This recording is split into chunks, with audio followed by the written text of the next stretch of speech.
KL14 Malabar food എന്ന എൻ്റെ YouTube ചാനലിലേക്ക് എല്ലാവർക്കും സ്വാഗതം. ഇന്ന് ചൈനീസ് ബിരിയാണി എന്നറിയപ്പെടുന്ന അടിപൊളി ഒരു ഐറ്റമാണ് ഞാൻ നിങ്ങൾക്ക് ഷെയർ ചെയ്യുന്നത്. സ്കൂളിലെല്ലാം തുറക്കാനായി കുഞ്ഞോക്ക് നമുക്ക് ടിഫിനെല്ലാം കൊടുത്തേക്കണം. അതിനും വേണ്ടിയിട്ടുള്ള നല്ല ഹെൽത്തി ആയിട്ടുള്ള ഒരു ടിഫിൻ ബോക്സ് ഐറ്റമാണ് ഞാൻ നിങ്ങൾക്ക് ഇന്ന് ഷെയർ ചെയ്യുന്നത്. അപ്പോൾ ഇതിനും വേണ്ടിയിട്ട് ഞാനിവിടെ 1/2 കിലോ ബസ്മതി റൈസ് എടുത്തിട്ടുണ്ട്. അപ്പോൾ സ്കൂളിലേക്ക് ആവശ്യത്തിന് മാത്രമെങ്കിൽ 1 കപ്പ് മതി. അപ്പോൾ 1/4 കിലോ മതി. ഇത് 1/2 കിലോ എടുത്തിട്ടുണ്ട്. ഞാനിവിടെ ഇന്ത്യ ഗേറ്റിൻ്റെ ബസ്മതി റൈസാണ് എടുത്തിട്ടുള്ളത്. 1 മണിക്കൂർ കഴുകിയതിന് ശേഷം ഇത് കുതിരാൻ വേണ്ടിയിട്ട് വെക്കണം. അപ്പോൾ നിങ്ങൾക്ക് ടിഫിൻ ബോക്സിലേക്ക് മാത്രമെങ്കിൽ 1 കപ്പ് മതിയാവും. ഇത് 2 കപ്പ് ഉണ്ട്. ഞാൻ പറയുന്ന എല്ലാ ഐറ്റവും പകുതി എടുത്താൽ മതി. നല്ലോണം കയ്യതിന് ശേഷം 1 മണിക്കൂർ തന്നെ കുതിരാൻ വേണ്ടിയിട്ട് വെക്കണം. എപ്പോൾ അരി പൂത്തുന്ന സമയത്തും കയ്യതിന് ശേഷം കുതിരാൻ വേണ്ടിയിട്ട് വെക്കുക. വെള്ളം ഒഴിച്ചിട്ട് കുതിരാൻ വേണ്ടിയിട്ട് വെക്കുന്നുണ്ട്. പിന്നെ സെല്ലാ റൈസെല്ലാം ഉപയോഗിക്കുക. സെല്ലാ റൈസ് അധികവും മന്തിക്കാണ് ഉപയോഗിക്കൽ. ബന്ധു അടഞ്ഞു പോകുന്നുള്ള പേടിയിലുള്ള ആൾക്കാർ സെല്ലാ റൈസ് എടുത്താൽ മതി. 1 മണിക്കൂർ കഴിഞ്ഞ് ഇനി കൈറ്റ് നമുക്ക് ഊറ്റാൻ വേണ്ടിയിട്ട് വെക്കണം.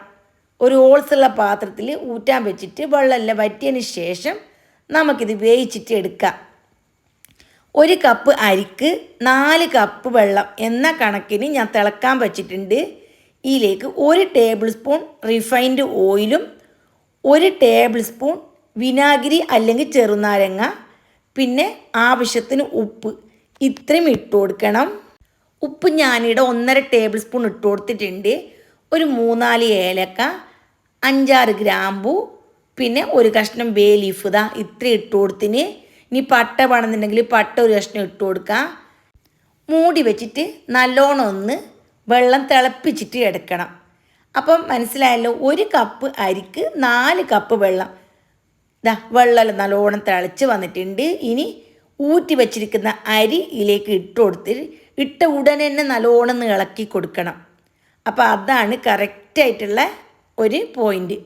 നമ്മൾ അരി ഇട്ടിട്ട് 1 മിനിറ്റെല്ലാം കഴിയുമ്പോൾ തന്നെ അടി നല്ല പോലെ കട്ടയായിട്ട് വരും. ഇട്ട ഉടനെ തന്നെ ഞാൻ ഇളക്കി കൊടുത്തിട്ടുണ്ട്. ഇനി ഇതേപോലെ ഓപ്പണായിട്ട് തന്നെ ഒന്ന് തിളച്ച് വരണം. അതുവരെ നമുക്ക് വെയിറ്റ് ആക്കണം. അപ്പോൾ തിളക്കുന്ന വരിയും നല്ലപോലെ ഒന്ന് ഇളക്കി കൊടുത്തോണ്ട് തന്നെ ഇരിക്കണം. തിളച്ച് കഴിഞ്ഞെങ്കിൽ മൂടി വെച്ചിട്ട് നമുക്കിത് വേവിച്ചിട്ട് എടുക്കണം. മനസ്സിലായില്ല? ഇപ്പോൾ തിളയെല്ലാം നല്ലോണം വരുന്നുണ്ട്. ഇനി മൂടി വെക്കാം. ഇന്ത്യ ഗേറ്റിൻ്റെ ബസ്മതി റൈസാണ് നിങ്ങൾ എടുക്കുന്നതെങ്കിൽ മൂടി വെച്ചിട്ട് മീഡിയം തീയിൽ 6 മിനിറ്റ് വേവിച്ചിട്ട് എടുക്കണം. ഇനി സെല്ലാ റൈസെങ്കിൽ 8 മുതൽ 9 മിനിറ്റ് വരെ വേവിച്ചിട്ട് എടുക്കണം. അപ്പോൾ ഓരോ അരിക്കും ഓരോ തരം വേവാണ്. 3/4 ഭാഗം മാത്രം വെന്ത് കിട്ടിയാൽ മതി. കൂടുതൽ വെന്ത് കുഴഞ്ഞ് പോണ്ട.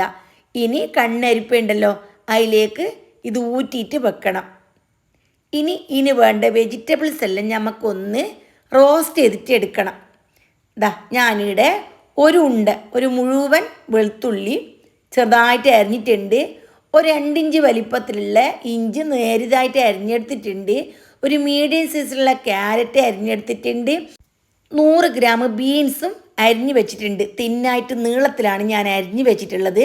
പിന്നെ 250 ml മെഷർമെൻറ്റ് കപ്പിൽ 1 കപ്പ് ചിക്കൻ നല്ലപോലെ മുളകും മസാല എല്ലാം തേച്ച് പിടിപ്പിച്ചിട്ട് വെച്ചിട്ടുണ്ട്. അപ്പോൾ അത് നിങ്ങൾ എങ്ങനെയാണ് സാധാരണ ചിക്കൻ ഫ്രൈ ചെയ്യുന്നത് ആ രീതിയിൽ ബോൺലെസ് ആയിട്ടുള്ള ചിക്കൻ ഒന്ന് മസാല തേച്ചെടുത്താൽ മതി. ഞാൻ ഇഞ്ചി വെളുത്തുള്ളി പേസ്റ്റ്, ഗരം മസാല, മുളക് പൊടി, ഉപ്പ്, വിനാഗിരി ഇത്രയും ചേർത്തിട്ട് കുറച്ച് കോൺഫ്ലോറും ചേർത്തിട്ടാണ് ഇവിടെ മിക്സാക്കി വെച്ചിട്ടുള്ളത്. ഇനി നമുക്ക് കുറച്ച് അധികം ഓയിൽ ഒഴിച്ചിട്ട് ഈ ചിക്കനെല്ലാം ഒന്ന് ഫ്രൈ ആക്കിയിട്ട് എടുക്കണം. വീഡിയോയിൽ കാണുന്നില്ലേ, ഈ രീതിയിലുള്ള വലിപ്പത്തിൽ വേണം ചിക്കൻ ഫ്രൈ ആക്കി എടുക്കാൻ. കൂടുതൽ വലിയ പീസായിട്ട് കട്ടാക്കിയിട്ട് എടുക്കണ്ട. ചൈനീസ് ബിരിയാണി എന്നാണ് പേരെങ്കിലും നമ്മുടെ സാധാരണ ഫ്രൈഡ് റൈസ് ഉണ്ടല്ലോ, അതേ ഐറ്റം തന്നെയാണ്, അതേ രീതിയിൽ തന്നെയാണ് ഇത് ഉണ്ടാക്കുന്നത്. ചിക്കൻ മീഡിയം തീയിൽ വെച്ചിട്ട് 2-3 പ്രാവശ്യം തിരിച്ചും മറിച്ചെല്ലാം ഇട്ടിട്ട് ഇതൊന്ന് ഫ്രൈ ആക്കിയിട്ട് എടുക്കണം. കൂടുതൽ ഡ്രൈ ഫ്രൈ ആണ്ട, നല്ല സോഫ്റ്റ് ഉണ്ടാകണം. പുറം ഒന്ന് മുരിഞ്ഞിട്ട് അകം നല്ല ജ്യൂസി ആയിട്ട് ഉണ്ടാകണം. ആ പരുവത്തിലാണ് ഇതിന് വേണ്ടിയിട്ട് ഫ്രൈ ആക്കിയിട്ട് എടുക്കേണ്ടത്. ആ ഒരു കാര്യം പ്രത്യേകം ശ്രദ്ധിക്കണം. ഒരു 7 മിനിറ്റ് 2 ഭാഗവും കൂടിയിട്ട് ഒരു 7 മിനിറ്റ് ഫ്രൈ ആക്കിയാൽ മതി മീഡിയം തീയിൽ. അഥവാ 7 മിനിറ്റ് കൊണ്ട് ഫ്രൈ ആയില്ലെങ്കിൽ 1-2 മിനിറ്റ് അധികം വെച്ച് നോക്കണം. ഒന്ന് നമ്മൾ പീസ് എടുത്തിട്ട് നോക്കിയാൽ മതി വെന്തിനാ ഇല്ലേന്ന് അപ്പം മനസ്സിലാവും. ഞാനിപ്പോൾ എല്ലാം ഫ്രൈ ആക്കിയിട്ട് എടുത്ത് വെച്ചിട്ടുണ്ട്. ഇനി നമ്മൾ ഈ ചിക്കൻ ഫ്രൈ ആക്കിയ എണ്ണയുണ്ടല്ലോ അതിലേക്ക് തന്നെ വെളുത്തുള്ളി തൊലിയെല്ലാം കളഞ്ഞിട്ട് ചെറുതായിട്ട് അരിഞ്ഞ് വെച്ചിട്ടുണ്ട്. ഒരു കുടം വെളുത്തുള്ളിയാണ് ഞാൻ എടുത്തിട്ടുള്ളത്. അതും നീളത്തിലരിഞ്ഞ് ഇഞ്ചിയും കൂടിയിട്ട് നന്നായിട്ടൊന്ന് മൂപ്പിച്ചെടുക്കണം. കൂടുതൽ ടൈം വേണ്ട, 1 മിനിറ്റ് കൊണ്ട് തന്നെ നന്നായിട്ട് കുക്കായിട്ട് കിട്ടും. ഇതാ അടിപൊളി ഫ്ലേവർ വരുന്നുണ്ട്. ഇതാ നല്ല മൂത്ത ഫ്ലേവർ മണമെല്ലാം വരുമ്പോൾ ഇതിലേക്ക് 100 ഗ്രാം ബീൻസ് ഉണ്ടല്ലോ നീളത്തിൽ തിന്നായിട്ട് അരിഞ്ഞതും കൂടി ഇട്ട് കൊടുത്തിട്ട് ഒരു 10-20 സെക്കൻഡ്, കൂടുതലൊന്നും വഴറ്റിയെടുക്കണ്ട, ഒരു 20 സെക്കൻഡ് ആകുമ്പോൾ നമുക്ക് ആവശ്യത്തിന് മൊരിഞ്ഞ് കിട്ടും. ഞാനിവിടെ ഫുള്ള് തീയിൽ തന്നെയാണ് വെച്ചിട്ടുള്ളത്. ഇനി നമുക്കിതിലേക്ക് നീളത്തിൽ തിന്നായിട്ട് അരിഞ്ഞ് വെച്ചിരിക്കുന്ന മീഡിയം സൈസിലുള്ള ഒരു ക്യാരറ്റാണ്, അത് ഇട്ട് കൊടുക്കുക. വീണ്ടും ഒരു 30 സെക്കൻഡ് വഴറ്റിയെടുത്താൽ മതി. വെജിറ്റബിൾസ് ഒന്നും കൂടുതൽ വെന്ത് കുഴഞ്ഞു പോകണ്ട. ക്യാബേജ്, കോളിഫ്ലവർ എന്ത് വേണമെങ്കിലും നിങ്ങൾക്ക് ഇതിലേക്ക് ഇട്ട് കൊടുക്കാം. പിന്നെ പ്രധാനമായിട്ട് ഞാനൊരു കാര്യം പറയാം, ഗ്രീൻ പീസ് വേവിച്ചതുണ്ടല്ലോ അത് ഒരു വിസിൽ വരുന്നത് വരെ വേവിച്ചെടുക്കണം. അതായത് നല്ലപോലെ കുതിർന്നതിന് ശേഷം. എന്നിട്ട് ഒരു 2 ടേബിൾ സ്പൂൺ ഇട്ട് കൊടുക്കുക. പിന്നെ ചിക്കൻ മാഗി ക്യൂബ് ഉണ്ടല്ലോ അത് 2 എണ്ണം ഒന്ന് ജസ്റ്റ് ചതച്ചിട്ട് ഇതിട്ട് കൊടുക്കുക. വെജിറ്റബിൾസ് എല്ലാം കൂടി ഏകദേശം 45-50 സെക്കൻഡ് മാത്രം കുക്ക് ചെയ്താൽ മതി. ഇനി ഫ്രൈ ചെയ്ത് വെച്ചിരിക്കുന്ന ചിക്കനും കൂടി ഇതിലിട്ടിട്ട് നന്നായിട്ടൊന്ന് മിക്സാക്കി എടുക്കാം. ഓവറായിട്ട് വെജിറ്റബിൾസ് കുക്കാവണ്ട, ആ ഒരു കാര്യം മാത്രം ശ്രദ്ധിച്ചാൽ മതി. വീഡിയോ എടുക്കുന്ന സമയം കുറച്ചും കൂടി നമുക്ക് വെന്ത് പോകും. എല്ലാ വീഡിയോ എടുക്കുന്ന ടൈമിംഗ് ഉണ്ടല്ലോ. പിന്നെ ഇതിലേക്ക് ഞാൻ 1 ടേബിൾ സ്പൂൺ നല്ല ഫ്രഷായിട്ട് പൊടിച്ച കുരുമുളക് ചേർത്ത് കൊടുത്തു.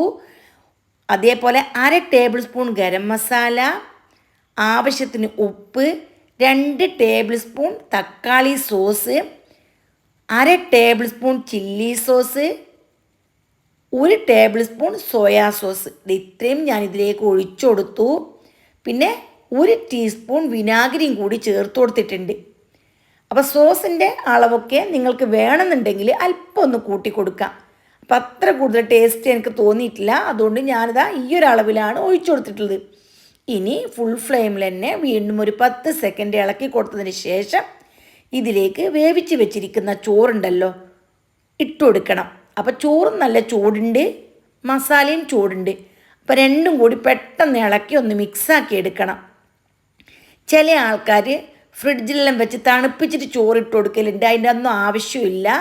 ദാ ഈ രീതിയിൽ നന്നായി ഇളക്കി മിക്സാക്കി എടുക്കണം. ഇതുപോലെ കുടഞ്ഞെടുത്താൽ ചോറും മസാലയൊന്നും ഉടയാത്ത രീതിയിൽ നന്നായിട്ടൊന്ന് മിക്സായി കിട്ടും. അപ്പോൾ നമ്മളിതിലേക്ക് മാഗി ക്യൂബെല്ലാം ഇടുന്നതുകൊണ്ട് തന്നെ ഭയങ്കര ടേസ്റ്റാണ്. അപ്പോൾ എല്ലാവർക്കും തീർച്ചയായിട്ടും ഇഷ്ടപ്പെടുന്ന അടിപൊളി ഐറ്റമാണ്. ടിഫിൻ ബോക്സിൽ ഇത് ഇട്ട് കൊടുത്താൽ മക്കൾക്ക് വേറെ ഒരു കറിയുടെയും ആവശ്യമില്ല. ഇനി ചിക്കൻ കൊണ്ടുപോകാൻ പറ്റാത്ത ആൾക്കാരുണ്ടാവും, ചില സ്കൂളിൽ അങ്ങനെയൊക്കെയാണ്. അപ്പോൾ അവർക്ക് ചിക്കൻ അവോയ്ഡ് ചെയ്തിട്ട് ബാക്കിയുള്ള ഐറ്റംസ് ഇട്ട് കൊടുത്താൽ മതി. ഇതിലേക്ക് മഷ്റൂം ഇട്ട് കൊടുക്കാം, കോളിഫ്ലവർ ഇട്ട് കൊടുക്കാം, നിങ്ങൾക്ക് ഏതെങ്കിലും വെജിറ്റബിൾ വേണം അതൊക്കെ ഇട്ട് കൊടുത്തിട്ട് അടിപൊളിയായിട്ട് ഉണ്ടാക്കിയെടുക്കാം. പിന്നെ ഫുൾ ഫ്ലെയിമിൽ വെച്ചിട്ട് തന്നെ നന്നായിട്ട് മിക്സാക്കി എടുക്കണം. അപ്പോൾ എല്ലാം കൂടി റെഡിയായിട്ട് വന്നിട്ടുണ്ട്. പിന്നെ ഇതിലേക്ക് ഞാനൊരു 2 മുട്ടയും കൂടി പൊട്ടിച്ച് ഒഴിച്ചു കൊടുക്കുന്നുണ്ട്. അപ്പോൾ ഇത് നമുക്ക് മസാലയുടെ കൂട്ടത്തിൽ ഒഴിച്ചു കൊടുത്താൽ നമുക്കത് കാണാൻ അത്ര ഭംഗിയായിട്ട് കിട്ടില്ല, അതുകൊണ്ട് തന്നെ ഞാൻ സെപ്പറേറ്റ് ആയിട്ടാണ് എടുക്കുന്നത്. പിന്നെ ഇതിലേക്ക് 1 ടീസ്പൂൺ പെപ്പറും കൂടി ചേർത്ത് കൊടുത്തിട്ടുണ്ട്. പിന്നെ 1/4 ടീസ്പൂൺ ഉപ്പ്. അപ്പോൾ കുരുമുളകൊന്നും ഇത്ര വേണ്ടാന്നുണ്ടെങ്കിൽ നിങ്ങളെ ടേസ്റ്റിനനുസരിച്ച് ഇട്ട് കൊടുത്താൽ മതി. പിന്നെ വേറെ മുളകൊന്നും ഞാൻ ഇതിലേക്ക് ചേർത്തിട്ടില്ല, അതുകൊണ്ട് തന്നെ 1/2 കിലോ അരിക്ക് ഏകദേശം ഇത്രയും വേണം. പിന്നെ ഞാൻ കുറച്ച് ഓയിൽ വീണ്ടും ചൂടാക്കിയിട്ട് 1 ക്യാപ്സിക്കം, അത് സെപ്പറേറ്റ് തന്നെയാണ് ഞാൻ ചെയ്തെടുക്കുന്നത്. ഇത് റൈസിൻ്റെ കൂട്ടത്തിലിട്ടാൽ നല്ലോണം വാടിപ്പോകും. ജസ്റ്റ് ഒരു 10 സെക്കൻഡ് മാത്രം വഴറ്റതിന് ശേഷം ഈ മുട്ട മിക്സ് ഉണ്ടല്ലോ അതിലേക്ക് ഒഴിച്ച് ചിക്കി പൊരിച്ചെടുക്കണം. കൂടുതൽ പൊടിഞ്ഞു പോകണ്ട, ആ ഒരു രീതിയിൽ ചിക്കി പൊരിച്ചെടുക്കണം. അപ്പോൾ ഇങ്ങനെയാകുമ്പോൾ നമുക്ക് ക്യാപ്സിക്കത്തിൻ്റെ കളറൊന്നും നഷ്ടമാവാണ്ട് കൂടുതൽ വെന്ത് കുഴഞ്ഞു പോകാത്ത രീതിയിൽ ഉണ്ടാക്കിയെടുക്കാൻ പറ്റും. അതിന് വേണ്ടിയിട്ടാണ് ഇങ്ങനെ സെപ്പറേറ്റ് ചെയ്തെടുക്കുന്നത്. അപ്പോൾ ഞാൻ പറഞ്ഞ എല്ലാ കാര്യങ്ങളും നിങ്ങൾക്ക് മനസ്സിലായിട്ടുണ്ടാവുമെന്ന് വിചാരിക്കുന്നു. ഇനി 1 കപ്പാണ് ഉണ്ടാക്കുന്നതെങ്കിൽ എല്ലാ അളവും പകുതി മാത്രം എടുത്താൽ മതി. എല്ലാ മുട്ടയും ചിക്കി പൊരിച്ചെടുത്തിട്ടുണ്ട്. ഇനി നമുക്ക് ക്യാപ്സിക്കും എല്ലാം കൂടി ഒന്ന് മിക്സ് ആക്കിയിട്ട് റൈസിലേക്ക് ഇട്ട് കൊടുക്കണം. പെരുന്നാളെല്ലാം അടുത്തോണ്ട് വന്നു.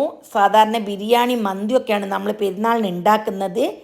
അപ്പോൾ ഇത് ഇഷ്ടപ്പെട്ടാൽ ഇതും ഒന്ന് നിങ്ങൾക്ക് ട്രൈ ചെയ്ത് നോക്കാം. ഇത് പൊതുവെ സ്കൂളിൽ പോകുന്ന കുട്ടികൾക്കൊക്കെയാണ് അടിപൊളിയായിട്ട് ഇഷ്ടപ്പെടുന്നത്. അപ്പോൾ രാത്രി തന്നെ വെജിറ്റബിൾസ് എല്ലാം കട്ട് ചെയ്തിട്ട് ഇതേപോലെ വഴറ്റിയിട്ട് വെക്കണം. രാവിലെ റൈസ് ഒന്ന് കുതിർത്തിട്ട് വേവിച്ചിട്ടെടുക്കണം. രണ്ടും കൂടി പെട്ടെന്ന് മിക്സ് ആക്കിയിട്ട് എടുക്കാൻ പറ്റും. കുറേ ജോലിയൊന്നുമില്ല. വെജിറ്റബിൾസ് എല്ലാം കട്ട് ചെയ്താൽ പിന്നെ തീരെ ജോലിയില്ല. മാക്സിമം ഒരു 5 മിനിറ്റ്.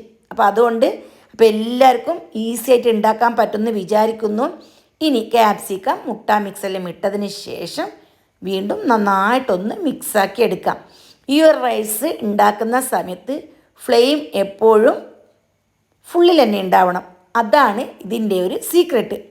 ഇനി മല്ലിയില ആവശ്യത്തിന് ഇട്ട് കൊടുത്ത് വീണ്ടും നന്നായിട്ടൊന്ന് കുലുക്കി ഞാനിവിടെ മിക്സാക്കി എടുക്കുന്നുണ്ട്. അപ്പോൾ ഭയങ്കര ടേസ്റ്റി ആയിട്ടുള്ള ചൈനീസ് ബിരിയാണി റെഡിയായി. അപ്പോൾ നിങ്ങൾക്ക് എല്ലാവർക്കും എൻ്റെ റെസിപ്പി ഇഷ്ടപ്പെട്ട് കാണുമെന്ന് വിചാരിക്കുന്നു. ഇനി നമുക്കിത് സെർവ് ചെയ്ത് കാണിക്കാം. ഓരോ ചോറും ഒറ്റൊറ്റയായിട്ട് തന്നെ കിടക്കുന്നുണ്ട്. ഒന്നും ഒന്നിനോട് ഒട്ടിപ്പോയിട്ടൊന്നുമില്ല. ഇതുപോലെ ഞാൻ പറഞ്ഞ അളവും ഞാൻ പറഞ്ഞ ടൈമും നിങ്ങൾ കറക്റ്റാക്കി ഫോളോ ചെയ്താൽ നിങ്ങൾക്കും റെസ്റ്റോറൻറ്റ് സ്റ്റൈലുള്ള ഫ്രൈഡ് റൈസ് വീട്ടിൽ തന്നെ ഉണ്ടാക്കാം. എല്ലാം വിശദമായി പറയുന്നതുകൊണ്ട് തന്നെ അപ്പം ലോങ് ആയി പോയിട്ടുണ്ട്. എന്നാലും നിങ്ങളെല്ലാവരും ട്രൈ ചെയ്ത് ഫീഡ്ബാക്ക് അറിയിക്കണം. Okay, bye, see U.